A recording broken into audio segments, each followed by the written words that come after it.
পাক জানিয়ে দিলাম তোমরা আমার মুস্তাফাকে ভালোবাসো, হাবিবুল্লাহ হুজুরকে মুহাব্বত করো, হাবিবুল্লাহ হুজুরকে নিজের জান দিয়ে ভালোবাসো। কেননা হাবিবুল্লাহ হুজুরকে যে ব্যক্তি নিজের জান দিয়ে ভালোবাসবে না ওই ব্যক্তিটা মুমিন বান্দা নয়। আল্লাহ নবী বললেন, ওরে আমার উম্মত উম্মতিরা রে, আমি রাসূলুল্লাহ জানিয়ে দিলাম লা ইউমিনু আহাদুকুম হাত্তা আকুনা হাব্বা ইলাইহি মিন ওয়ালিদিহি ওয়া ওয়ালাদিহি ওয়ান নাসি আজমাইন। একটা মানুষ ততক্ষণ পর্যন্ত প্রকৃত মুমিন বান্দা হতে পারবে না যতক্ষণ পর্যন্ত হাবিবুল্লাহ হুজুরকে নিজের পিতা মাতা, নিজের আত্মীয় স্বজন, নিজের পাড়া প্রতিবেশী, নিজের সন্তান সন্ততি সবাই যতক্ষণ পর্যন্ত সব থেকে বেশি মুস্তাফাকে না ভালোবাসতে পারছে ততক্ষণ মানুষ মুমিন বান্দা হতে পারবে না। তাহলে মুমিন বান্দা হতে গেলে সব থেকে বেশি হাবিবুল্লাহ হুজুরকে ভালোবাসতে হবে। আপনি বিচার করুন, আপনি আপনার মনকে অন্তর করুন, আমি কাকে ভালোবাসি। কেউ আমরা বাপকে ভালোবাসি, কেউ আমরা মাকে ভালোবাসি, কেউ আমরা স্ত্রীকে ভালোবাসি। যে যাকে ভালোবাসে দেখবেন সে তাকে নিয়েই বেশি চর্চা করবে। যদি আপনি বউকে ভালোবাসেন তো সারাদিন খালি বউ বউ করবেন। যদি মাকে ভালোবাসেন তো মায়ের কথা মনে পড়বে। বাপকে ভালোবাসলে বাপের কথা মনে পড়বে। আর ইয়ং ছেলেরা যারা বিয়ে শাদী করেন, যারা আপনার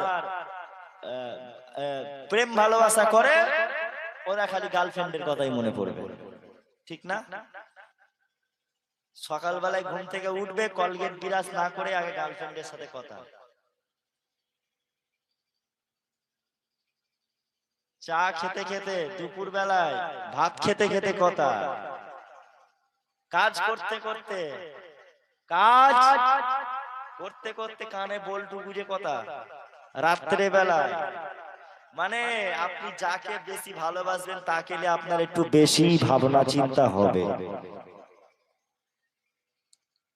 তবে হ্যাঁ, সবাই নয়, যারা আবার প্রেম ভালোবাসা করে এদের মধ্যেও আবার যারা হুজুর পাক সাল্লাল্লাহু আলাইহি ওয়াসাল্লামকে জান দিয়ে ভালোবাসে তারা হুজুরের কথাও মনে করে চলতে ফিরতে।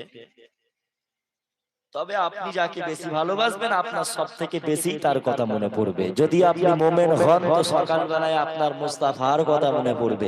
যদি আপনি মুমিন হন তো রাতের বেলায় ঘুমানোর সময় আপনার মুস্তাফা হুজুরের কথাই মনে পড়বে। বুঝতে পারছেন না? হুজুর পাক সাল্লাল্লাহু আলাইহি ওয়াসাল্লামকে ভালোবাসেন, মহব্বত করেন।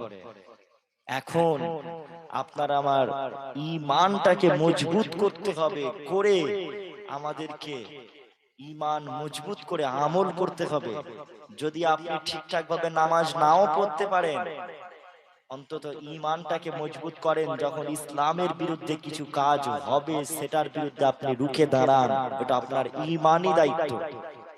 আজকে ওয়াকাফ বিল যেটা পাস হয়ে গেছে, এই ওয়াকাফ বিলের বিরুদ্ধে ওয়াকাফ বিলটা যাতে আবার তুলে নেওয়া হয়, এটার বিরুদ্ধে আপনাকে এখনো আপনার ঈমানি দায়িত্ব আপনাকে লড়াই করতে হবে।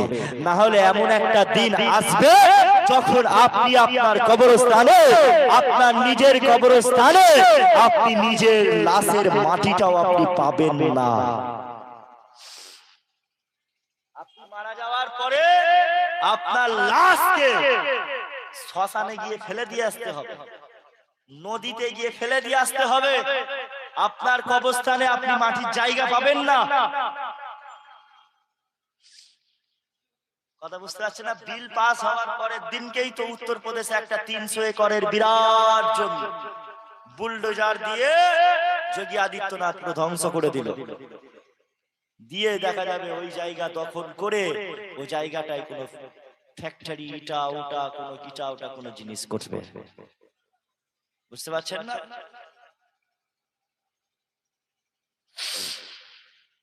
মন্দির করবে, হয়তো মন্দির করবে। তাহলে এখন তো আর দেবতারা তো আর মন্দিরে থাকতে চায় না, এখন সব দেবতারা সব ভগবান যত আছে সব খালি গিয়ে মসজিদের তলায় গিয়ে ঢুকে পড়ছে। বুঝতে পারছেন না? দেবতারা থাকতে ভালো লাগছে না, মন্দির জায়গাটা পছন্দ হচ্ছে না, মসজিদের তলায় গিয়ে সব থাকছে।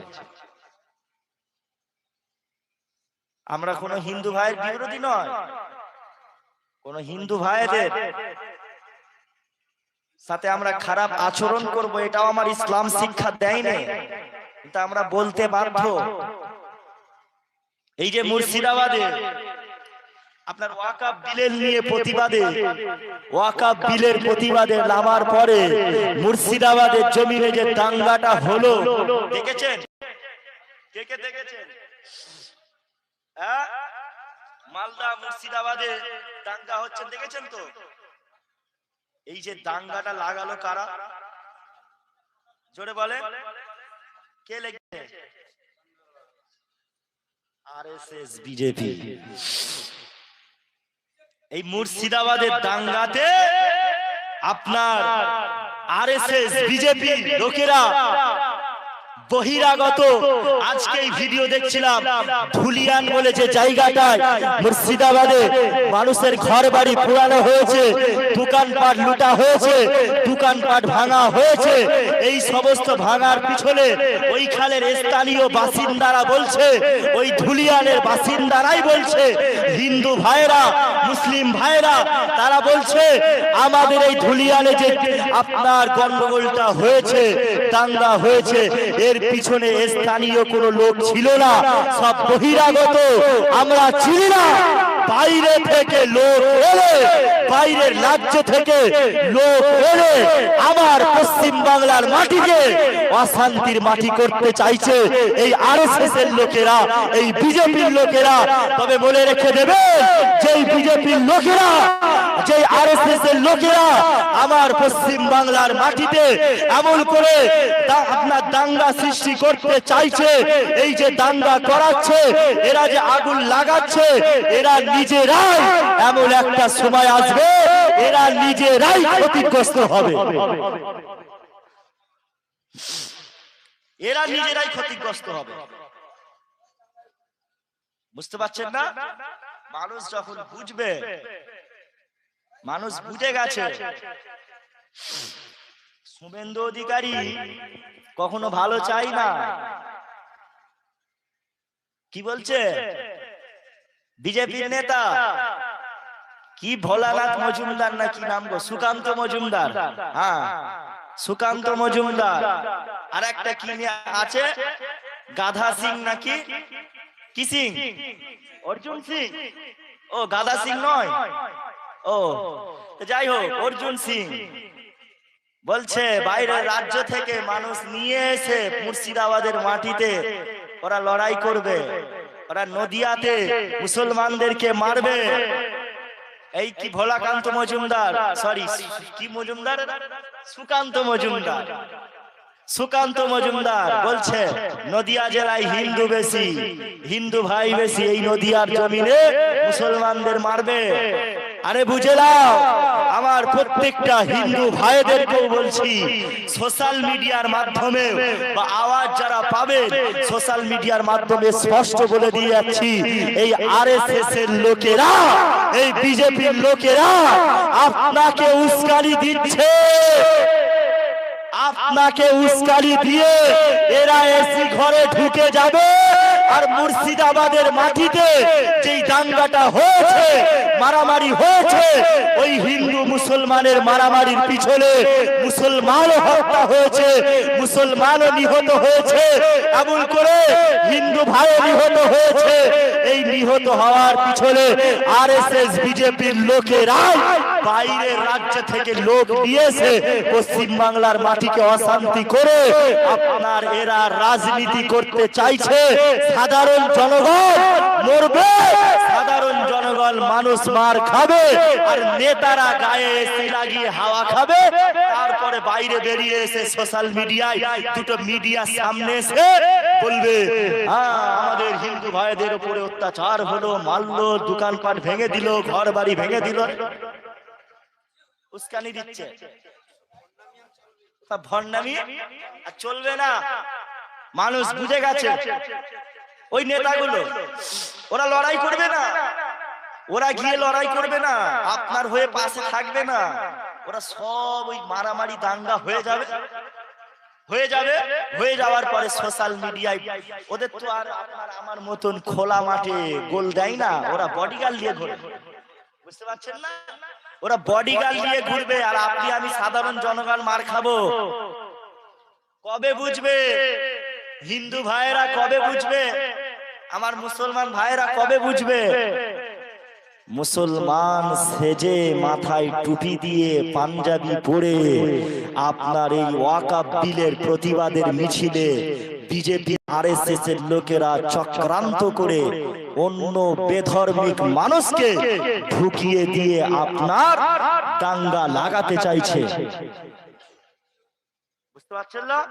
এই যে ওয়াকাফ বিলের প্রতিবাদ হচ্ছে, এই মিছিলে দেখা যাবে আপনার দু চারটে হিন্দু, দু চারটে বেধর্মিক, দু চারটে আরএসএস এর লোক।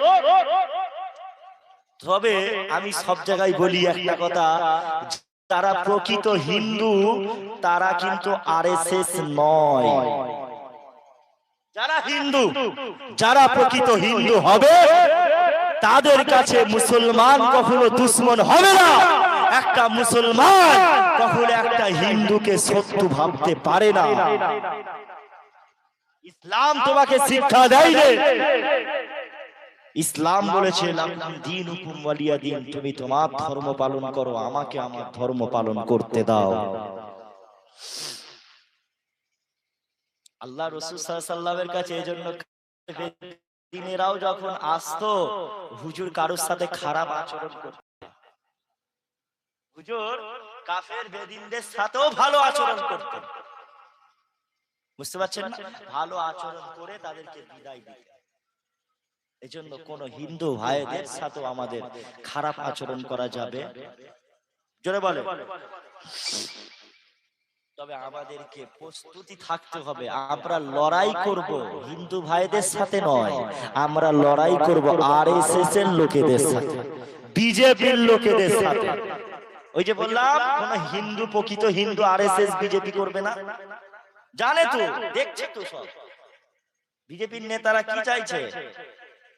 এই পশ্চিম বাংলার মাটিটাকে হিন্দু হিন্দু, মুসলিম মুসলিম, মন্দির মসজিদ করে করে করে করে শেষ করতে চাইছে। আর যদি সেই বুদ্ধদেবের মতন যদি নেতা থাকতো, বুদ্ধদেব বলেছিল যে বিজেপি তোমরা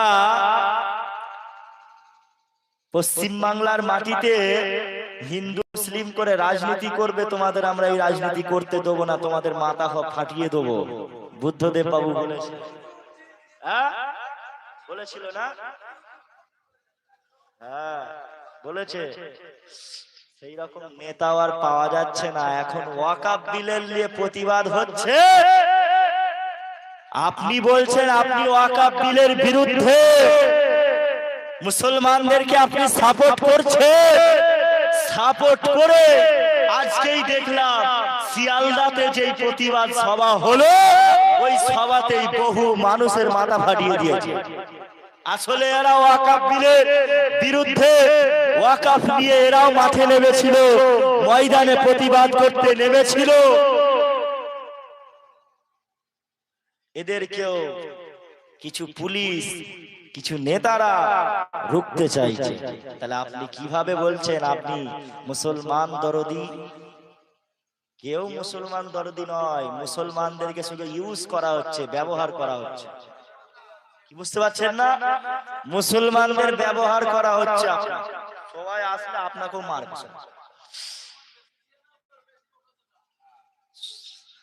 সময় আসলে মারবে। এজন্য আমাদের ঈমান মজবুত করে লড়াই করতে হবে। কথা বুঝতে পারছেন? মুসলমানের ছেলেরা, এ নবীর উম্মত উম্মাতানিরা, ও আমার মুরব্বি বাপ জানেরা, ও আমার পূর্ব মেদিনীপুরের আমার দাদা পীরের মুরিদানেরা, আসো আসো আল্লাহ দিকে ফিরে আসো। নিজের ঈমানটাকে মজবুত করে, নিজের ঈমান মজবুত করে ইসলামের জন্য লড়াই করার জন্য প্রস্তুতি নেন। কেননা কিয়ামতের সময়, কিয়ামত নিকট চলে আসছে। আগামী দিনে আপনি সুস্থভাবে নামাজ পড়তে যাবেন, এই নামাজটা আপনি পড়তে যেতে পারবেন না, এমন করে আপনি আপনার ইবাদত বান্দিগি আপনি ঠিকভাবে আদায় করতে পারবেন না। কেননা আপনাকেও আপনার মসজিদ, মাদ্রাসা, আপনার কবরস্থান, খানকা, এমন করে মাজার, এমন করে ওয়াকফ আল্লাহর রাস্তায় আমাদের পূর্বপুরুষেরা যত যা দান করে গিয়েছিল, যত যা সম্পদ আছে, এই সম্পদগুলো আপনার আমার এখন আর নাই, সব নরেন্দ্র মোদীর হাতে চলে গেছে। কার হাতে? নরেন্দ্র মোদীর হাতে চলে গেছে। নরেন্দ্র মোদী, আমরা এখন সব গোলাম হয়ে গেছি। এমন এক সময় আসবে দেখা যাবে ওই মসজিদ, তোমার এলাকার মসজিদটা যেটা ওয়াকফ করা হয়েছে, ওয়াকফ মানে আল্লাহর রাস্তায় দান করে দেওয়া হয়েছে, ওই জায়গা, ওই মসজিদ, ওই ঘর, ওই খানকা ওয়াকফ করা হয়েছে, ওই মসজিদেই আপনি নামাজ পড়তে পারবেন না, ভেঙে দেবে। নরেন্দ্র মোদীর প্ল্যানটাই তো ছিল এটা, যে একটা একটা করে মাজার ভাঙছি, একটা একটা করে বাইরের রাজ্যে মসজিদ ভাঙছি। এমন করে দিন চললে তো হবে না, এক কাজ করি, পুরোপুরি মুসলমানদের সব কিছু দিয়ে দিই। কথা বুঝতে পারছেন না? আপনার আমার হাতে কিচ্ছু নেই, কোনো ক্ষমতা নেই। এখন একটাই জিনিস, আপনাকে আমাকে অন্যায়ের প্রতিবাদ করতে হবে।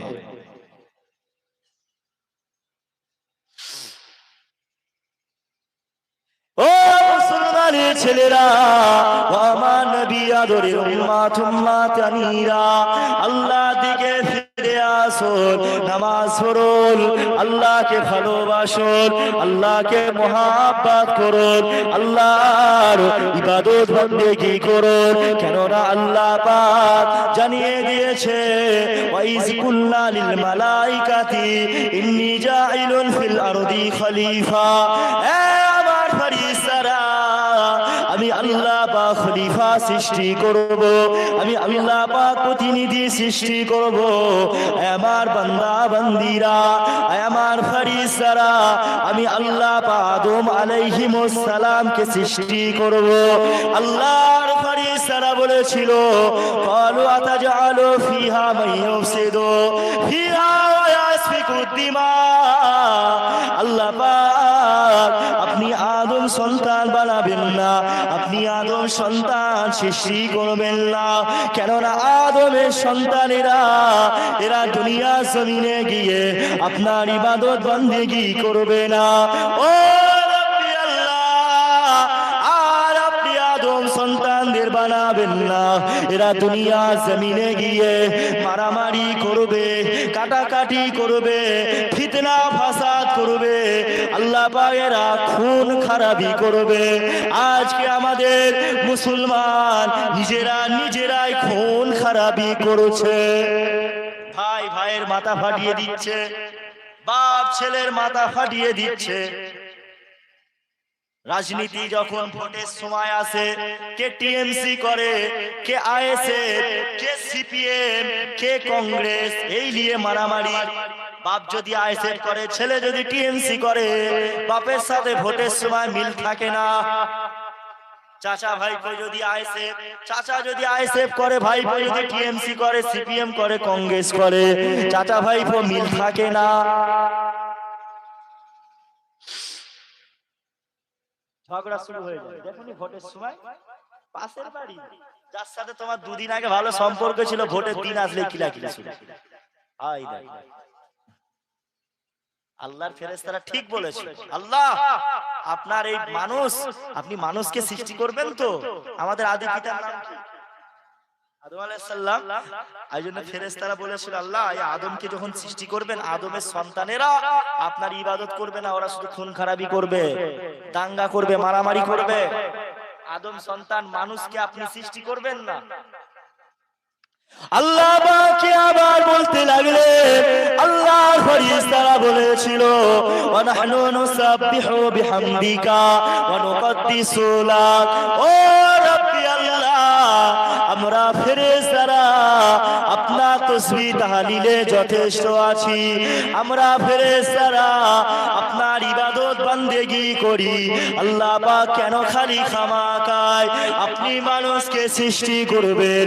আমার আল্লাহ পাক ওই সময় বলেছিলেন, ও আমার ফেরেশতারা, ক্বাল ইন্নী আ'লামু মা লা তা'লামুন, আমি আল্লাহ পাক যা জানি তোমরা তা জানো না। আমি আল্লাহ আদম সন্তান সৃষ্টি করব, আমি আল্লাহ পাক মানুষকে সৃষ্টি করব।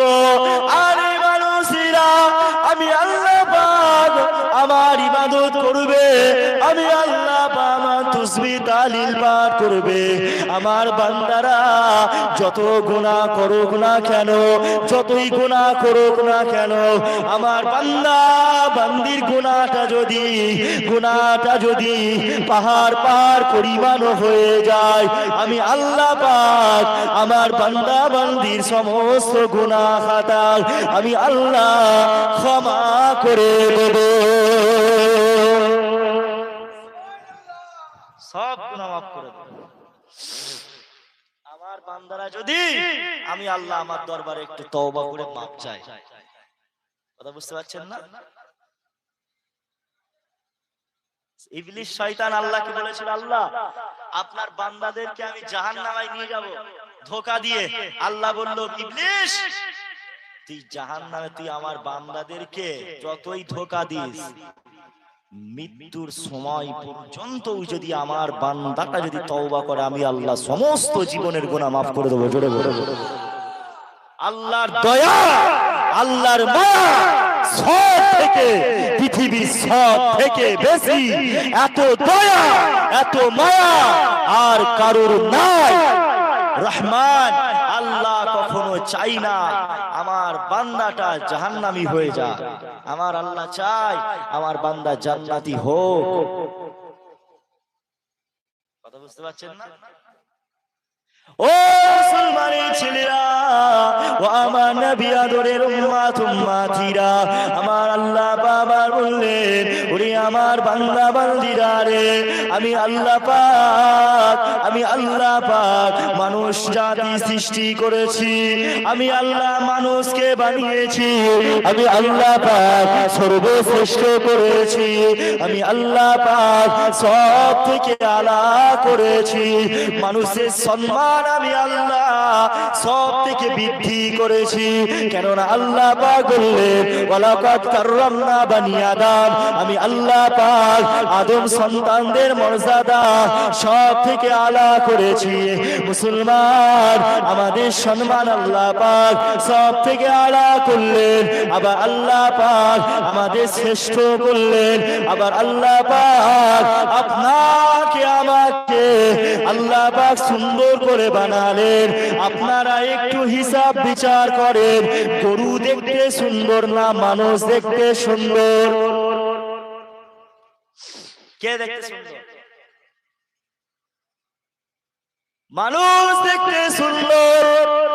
এমন করে আল্লাহ পাক বললেন, ওরে আমার বান্দা বান্দিরা রে, ইনশাআল্লাহ ফি গায়রি সূরাতিল ইনসান, আমার আল্লাহ পাক যদি চাইতেন এই মানুষের আকৃতিটা না দিয়ে মিন সূরাতি কালবিন, কুকুরের আকৃতি, আও হিমারিন অথবা গাধা, আও খিনজিরিন অথবা শূকর, আও কিরাদাতিন অথবা বানর, আল্লাহ পাক পাক অবশ্যই তৈরি করতে পারতেন, কিন্তু আল্লাহ পাক আমাদের কারে ইনসান করেছে, মানুষ করেছে।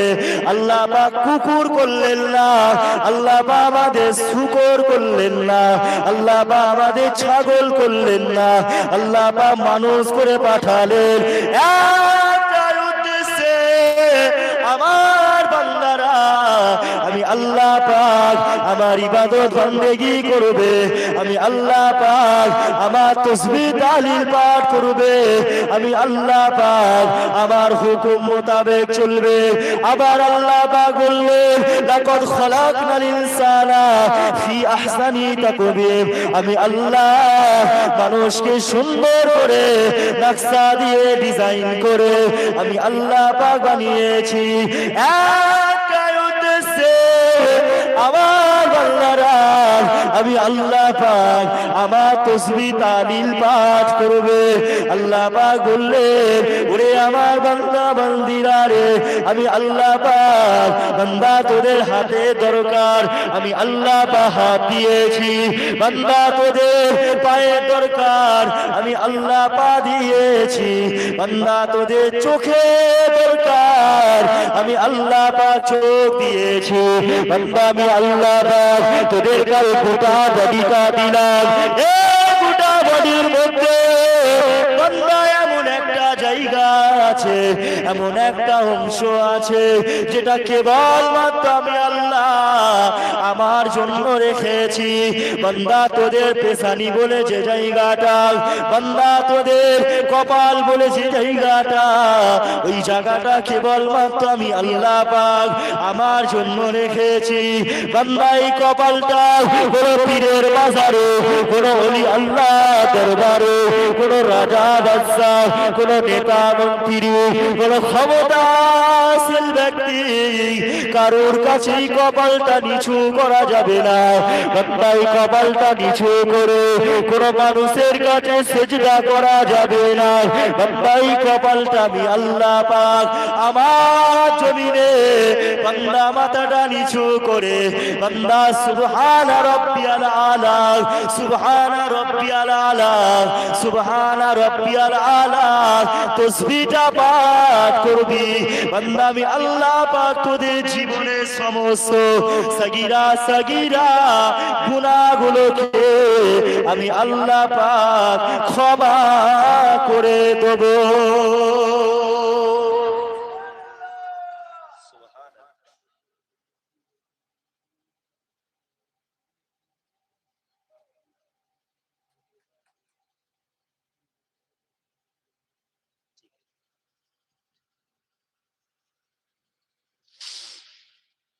তাহলে বাপ এই যে আল্লাহ পাক আমাদের সৃষ্টি করলেন, আল্লাহ বললেন বান্দা আমি আল্লাহ তোদের সৃষ্টি করেছি,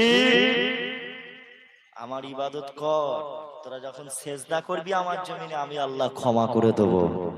তাহলে এই যে সেজদা আমাদের করার দরকার আছে না? নামাজ পড়তে হবে কি হবে না? নামাজ সবাইকে পড়তে হবে, সবাইকে পড়তে হবে। একবার দরুদ শরীফ আল্লাহুম্মা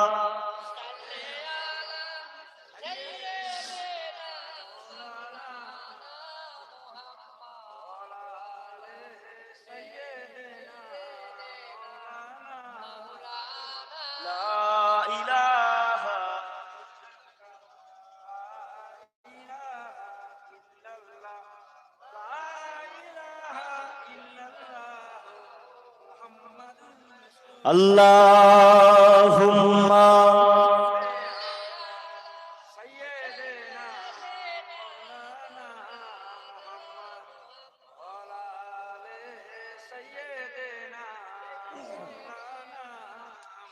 যদি নাত লিখিতে লিখিতে চোখে ঘুম চলে আসে, তুমি ঘুম পাড়িয়ে দিও রাসূল সিওরে সে।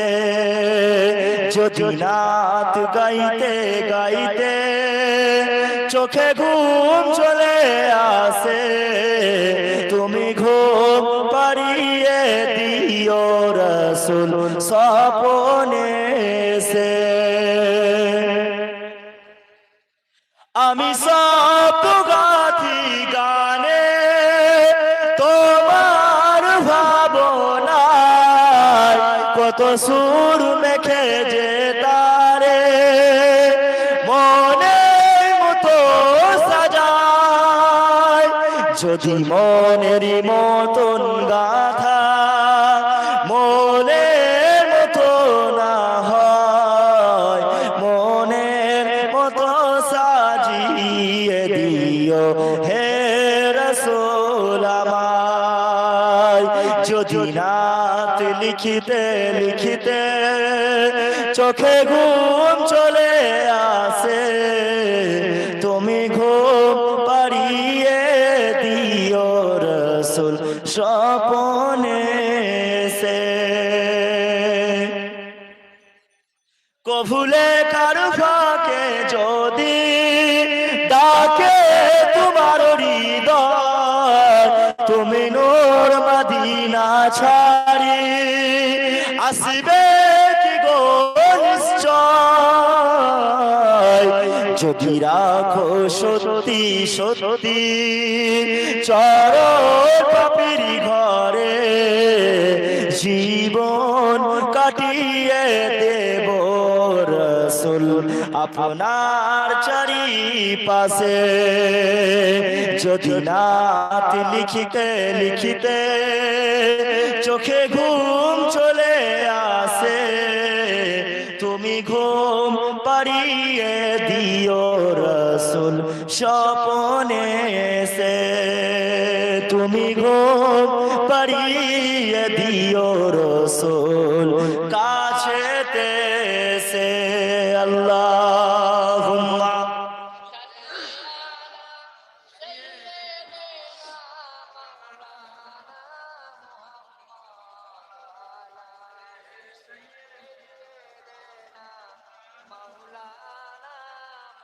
আমি লিখিব চিঠি দেব তোমায়, পাখি পৌঁছে দিও রোজায়।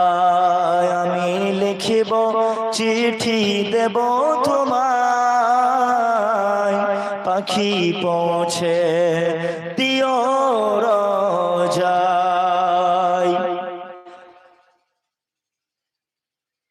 আমি থাকব বসে এই আশায়, চিঠির উত্তর আসবে আমার গায়। আমি থাকব বসে এই আশায়, চিঠির উত্তর আসবে আমার গায়। আমি লিখিব চিঠি দেব তোমায়, পাখি পৌঁছে দিও রোজায়। কবে আসবে মদিনার পয়গাম, বাঁধব হাজিদের হেরাম। কবে আসবে মদিনার পয়গাম, গায়ে বাঁধব হাজিদের হেরাম। আমি ঘুরব মদিনার চারিপাশ। জোরে বলবে না, আরেকটু জোরে হবে। আমি ঘুরব মদিনার চারিপাশ, দু চোখে দেখিব সবজে কুম্বা। আরো জোরে হবে না? রাসূল পাক সাল্লাল্লাহু আলাইহি সাল্লাম যখন নামাজ পড়তেন, হুজুর যখন নামাজ পড়তেন, হুজুরের পেছনে যখন সাহাবা হুজুরেরা নামাজটা আদায় করতেন, বলেন তো ওই সময়টা, ওই মুহূর্তটা কত সুন্দর ছিল। সেই সময় কি আমরা পেয়েছি? সাহাবা হুজুররা কোরআন শরীফ, আল্লাহ নবী কোরআন তেলাওয়াত করছেন, সাহাবা হুজুররা কোরআন শরীফ তেলাওয়াত শুনছেন, সেই সৌভাগ্য কি আমাদের হয়েছে? হয়নি।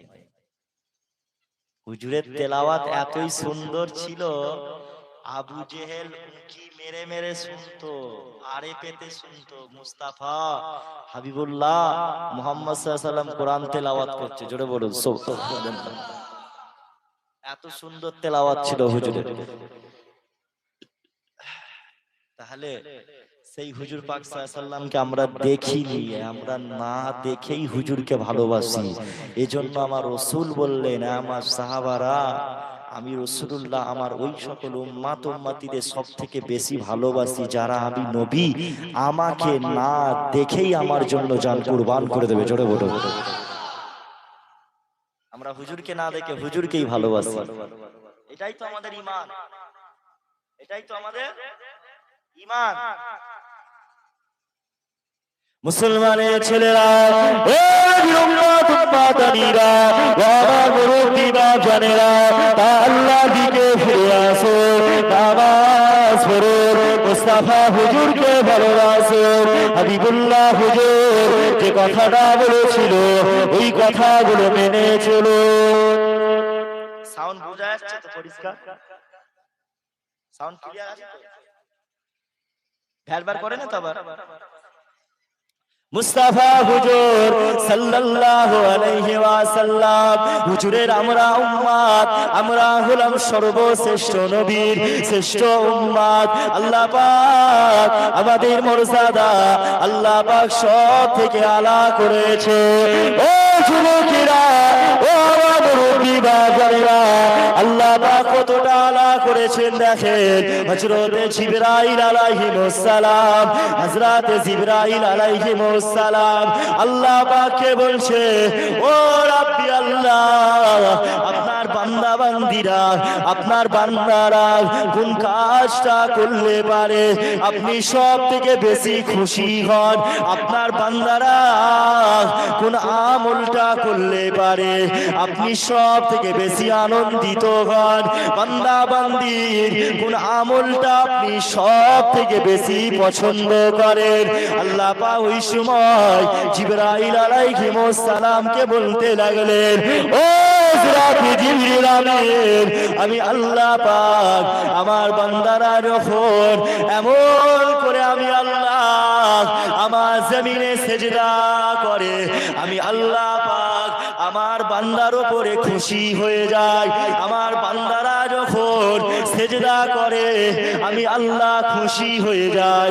আল্লাহর ফেরেশতারা, আল্লাহর ফেরেশতা হযরতে জিবরাইল আলাইহিস সালাম এমন করে সেজদার মধ্যে পড়ে গেলেন, একভাবে 40 বছর ধরে হযরতে জিবরাইল আলাইহিস সালাম সিজদার মধ্যে মাথাটা নিচু করে সিজদায় রত থাকলেন।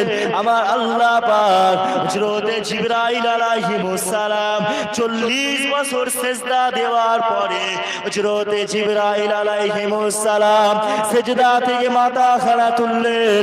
হযরতে জিবরাইল আলাইহিস সালাম মনে মনে চিন্তা করতে লাগলেন, আল্লাহ পাক আমি জিবরাইল আমার উপরে মনে হয় খুশি হয়ে গেছে। আল্লাহ পাক আমি জিবরাইল আমার উপরে মনে হয় রাজি হয়ে গেছে। কেননা দুনিয়ার মানুষেরা এত লম্বা সেজদা তো কেউ দেয় নাই, দুনিয়ার মানুষেরা এত দীর্ঘায়ু সেজদা কেউ দেয় নাই। কেননা আমরা যখন সেজদার মধ্যে যাই আমাদের সেজদাটা হয়তো কারো 3 সেকেন্ড, কারো 7 সেকেন্ড। কেননা আমরা সেজদায় যাই সুবহানা রাব্বিয়াল আলা 1 সেকেন্ড, আবারও সুবহানা রাব্বিয়াল আলা 2 সেকেন্ড, আবারও সুবহানা রাব্বিয়াল আলা 3 সেকেন্ড। আমরা 3 সেকেন্ড, কেউ 3 বার পড়ি, কেউ 7 বার পড়ি। তাহলে আমরা হয়তো 3 সেকেন্ড কি 7 সেকেন্ড সেজদায় মাথা নিচু করে থাকি। হযরতে জিবরাইল আলাইহিস সালাম 40 বছর ভাবে 40 বছর ধরে একভাবে আল্লাহ জমিনে সিজদায় রত ছিল হযরত জিবরাইল আলাইহিস সালামকে আমার আল্লাহ পাক বলতে লাগলেন, এ জিবরাইল তুমি শুনে রাখো, তুমি 40 বছর সিজদা দিয়ে জানে কি পেয়েছো, আমার হাবিবের উম্মতিরা তোমার থেকে আরো বেশি নেকি পেয়ে গেছো।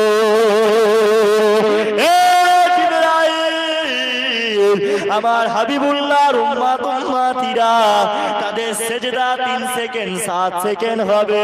জিবরাইল তোমার থেকে আমার মুস্তাফার উম্মতেরা ওই নামাজটা আদায় করে আরো বেশি নেকি পেয়ে যাবে।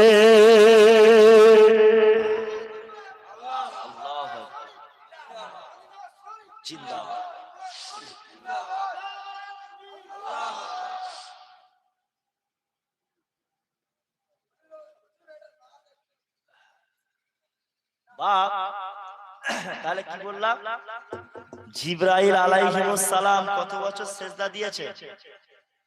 কত বছর? 40 বছর।